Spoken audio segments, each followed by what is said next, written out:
السلام علیکم دوستو، اگر آپ کو ویڈیو پسند آئے تو چینل کو سبسکرائب ضرور کر دینا۔ مصر کا ایک امیر بزنس مین تھا۔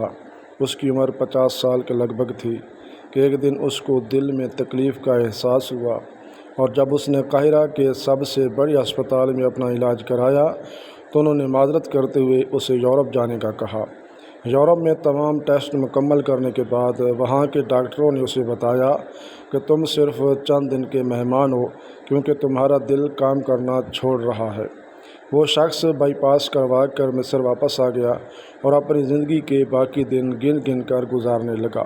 ایک دن وہ اپنی ایک دکان سے گوشت خرید رہا تھا جب اس نے دیکھا کہ ایک عورت کسائی کے پھینکے ہوئے چربی کے ٹکڑوں کو جمع کر رہی ہے۔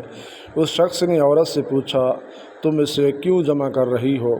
عورت نے جواب دیا کہ گھر میں بچے گوشت کھانے کی ضد کر رہے تھے، چونکہ میرا شوہر فوت ہو چکا ہے اور کمانے کا کوئی ذریعہ بھی نہیں ہے، اس لیے میں نے بچوں کی ضد کی بدولت مجبور ہو کر یہ قدم اٹھایا ہے۔ اس پھینکی ہوئی چربی کے ساتھ تھوڑا بہت گوشت بھی آ جاتا ہے، اسے صاف کر کے پکا لوں گی۔ بزنس مین کی آنکھوں میں آنسو آ گئے۔ اس نے سوچا، میری اتنی دولت کا مجھے کیا فائدہ، میں تو اب بس چند دن کا مہمان ہوں۔ میری دولت کسی غریب کے کام آ جائے، اس سے اچھا اور کیا۔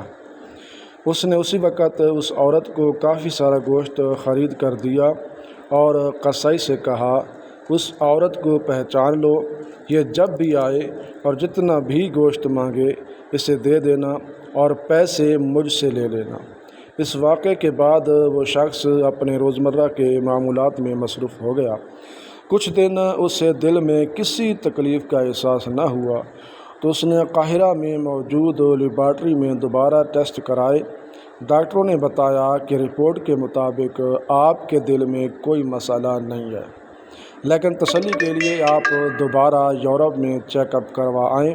وہ شخص دوبارہ یورپ گیا اور وہاں ٹیسٹ کرائے۔ رپورٹس کے مطابق اس کے دل میں کوئی خرابی سرے سے تھی ہی نہیں۔ ڈاکٹر حیران رہ گئے اور اس سے پوچھا کہ آپ نے ایسا کیا کچھ کھایا کہ آپ کی بیماری جڑ سے ختم ہی ہو گئی؟ اسے وہ گوشت والی بیوہ یاد آئی اور اس نے مسکرا کر کہا، علاج وہاں سے ہوا جس پر تم لوگ یقین نہیں رکھتے۔ بے شک میرے نبی اکرم صلی اللہ علیہ وسلم نے سچ کہا تھا کہ صدقہ ہر بلا کو ٹالتا ہے۔